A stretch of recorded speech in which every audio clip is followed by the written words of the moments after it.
প্রথম কথা হচ্ছে আমাদের জুলাই আগস্ট মাসের এখন চলছে, জুলাইটা শেষের দিকে, আগস্ট কাছাকাছি, যে 5ই আগস্ট বাংলাদেশে আমাদের ফ্যাসিবাদ মুক্ত হয়েছে এবং যে ফ্যাসিবাদের সবচেয়ে বড় ট্যাগ ছিল রাজাকার এবং মুক্তিযুদ্ধ দুটোকে মুখোমুখি দাঁড় করিয়ে বাংলাদেশকে পিছিয়ে রাখা, সেরকম একটা মুহূর্তে আমরা যখন ফ্যাসিবাদ মুক্ত হয়েছি, এরকম প্রেক্ষাপট সামনে রেখে মত এবং দ্বিমত পোষণের একটা সুন্দর গণতান্ত্রিক প্রক্রিয়ার মধ্যে বাংলাদেশ প্রবেশ করেছে, যেখানে মানুষের মত প্রকাশের যেমন স্বাধীনতা থাকবে, দ্বিমত প্রকাশেরও সুযোগ থাকবে। আমি যারা এই দ্বিমত পোষণ আমাদের দেশে ছিল 17 বছর, যে তীব্র নিন্দা প্রতিবাদ শুধু না, ফেসবুকে একটা লাইন লিখলে তাদেরকে ফাইন্ড আউট করে গ্রেপ্তার করে তাকে গুম করে নেওয়া হতো। তো সেই জায়গা থেকে বাংলাদেশকে যারা এই জায়গাটা নিয়ে এসেছে, আমি সেই সকল শহীদ এবং আহত বঙ্গবন্ধুদেরকে স্মরণ করছি। সাথে এটা বলছি যে ঐতিহাসিক সোহরাওয়ার্দী উদ্যানে বাংলাদেশ জামাত ইসলামী যে জনসমুদ্র নিয়ে সফল সম্পন্ন করেছি, দেশবাসীকে আমরা শুভেচ্ছা জানাই, অভিনন্দন, ধন্যবাদ জানাই, তাদের প্রতি কৃতজ্ঞতা জ্ঞাপন করি যে আমরা যে প্রত্যাশা নিয়ে প্রোগ্রাম করেছি সেই প্রত্যাশার চেয়েও অনেক বড় প্রাপ্তি। আমাদের যে টার্গেট ছিল সেই টার্গেট অতিক্রম করে আমাদের প্রায় 350-র মতো হর্ন ছিল, সেটা কাভার হয়নি। আমাদের প্রায় অর্ধশতাধিক এলইডি ছিল, সেটাতে কাভার হয়নি। আমাদের প্রায় বলা যায় যে অর্ধেক পর্যন্ত দর্শক শ্রোতা আমাদের পুরো প্রোগ্রামটাকে তারা আসলে কাভার করতে পারে নাই। এরপরও যারা শুনতে পারে নাই তারা এই প্রতিক্রিয়া ব্যক্ত করেছে যে আমরা যে প্রোগ্রামে এসে অংশ নিতে পেরেছি, ইতিহাসের সাথে সম্পৃক্ত হতে পেরেছি, সেজন্য আমরা খুশি।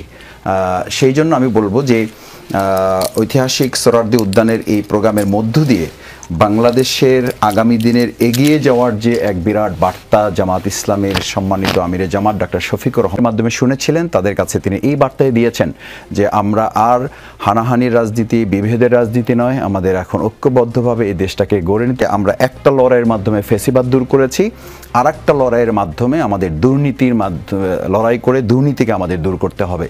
এই জায়গায় আমরা বোধহয় এখন সামনের দিকে এগিয়ে যাওয়ার কোনো প্রশ্নই নেই। বাংলাদেশ জামাত ইসলামী মুক্তিযুদ্ধ বিরোধী দল নয়, কারণ আপনারা যে দেখেছেন যে জনাব এটিএম আজহারুল ইসলাম, যাকে সম্পূর্ণ অন্যায়ভাবে মিথ্যা মামলা দিয়ে তাকে 14 বছর জেলখানে রাখা হয়েছে, তার রায় পরিষ্কার, 7 জন বিচারপতি একমত হয়ে একথা বলেছেন যে এটা সম্পূর্ণ অন্যায় বিচার হয়েছে তার উপরে, জামাতের উপরে এবং জামাতের অন্য নেতৃবৃন্দ যাদেরকে ফাঁসি দেওয়া হয়েছে তাদের উপরে। তো সেখানে আমরা মনে করি যে জামাত ইসলামের এটিএম আজহারুল ইসলাম শুধু মুক্ত হয় নাই, এর মধ্য দিয়ে জামাত ইসলামী কে যে রাজাকার, জামাত ইসলামী মুক্তিযুদ্ধ বিরোধী এবং এই ব্যাপারে তাদের যে অগ্নিসংযোগ, হত্যা, ধর্ষণ, লুটতরাজ, 4টা গুরুত্বপূর্ণ ইস্যু আমাদেরকে সম্পৃক্ত করা হয়েছিল মিথ্যা এবং সম্পূর্ণ অন্যায়ভাবে। মুক্ত বাংলাদেশে মুক্ত মানুষের মাঝে মুক্ত জামাত ইসলামী এখন কাজ করার একটা স্কোপ আমাদের আগেও ছিল, এটা এখন আইনগতভাবে তৈরি হয়েছে। সুতরাং জামাত ইসলামীকে রাজাকার বা মুক্তিযুদ্ধ বিরোধী বলে আমাদের আর পিছনে ফিরিয়ে নেওয়া যা বা এই জাতির মধ্যে বিভেদ তৈরি করার যে সুযোগ আওয়ামী লীগ নিয়েছিল বা যে ষড়যন্ত্র করেছিল, এই ষড়যন্ত্র বা এই রাজনীতি বা এই ট্যাগিংয়ের প্রক্রিয়াটা বা এই সিস্টেমটাকে এই দেশের মানুষ গ্রহণ করে নাই বলেই তো আওয়ামী লীগের এই ফ্যাসিবাদের বিরুদ্ধে লড়াই করেছে। এবং সেদিন দেখেন শুধু একটা শব্দ ছাত্র জনতাকে উদ্বেলিত করেছিল, শব্দটা ছিল রাজাকারের বাচ্চা। তো এই রাজাকারের বাচ্চা শব্দটাই কিন্তু আমাদের রাজপথে নামিয়ে দিয়েছিল। গভীর রাতে ছাত্রছাত্রীদের ভেঙে তারা বেরিয়ে এসেছিল যে আমি কে, তুমি কে, রাজাকার রাজাকার, কে বলেছে স্বৈরাচার স্বৈরাচার।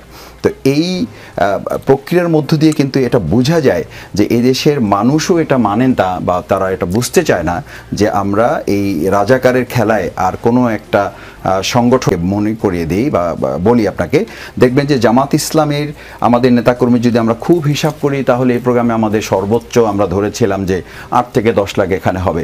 আমরা খেয়াল করেছি এবং আমি যেহেতু আমার স্টেজ, লাইট, সাউন্ড এবং ডেকোরেশনের দায়িত্ব ছিল, আমি অন্তত 15 দিন এটাকে মনিটরিংয়ে রেখেছি এবং সকালবেলা আমি ফজর পরে বের হয়ে রাউন্ড দেওয়ার চেষ্টা করেছি সে আমার ইসের সুবিধার্থে, দায়িত্বের সুবিধার্থে।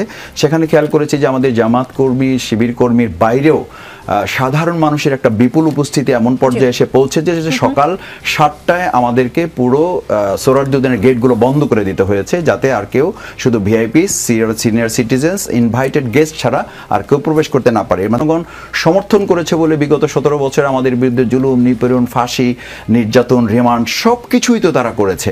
এই সব কিছু করার পর ফলশ্রুতি হচ্ছে যে আমরা টার্গেট করেছি 10 লক্ষ, লোক হয়ে গেছে 25 থেকে 30 লক্ষ। এটার একটা জবাবই গতকালকে এদেশের জনগণ জাতির সামনে তুলে ধরে।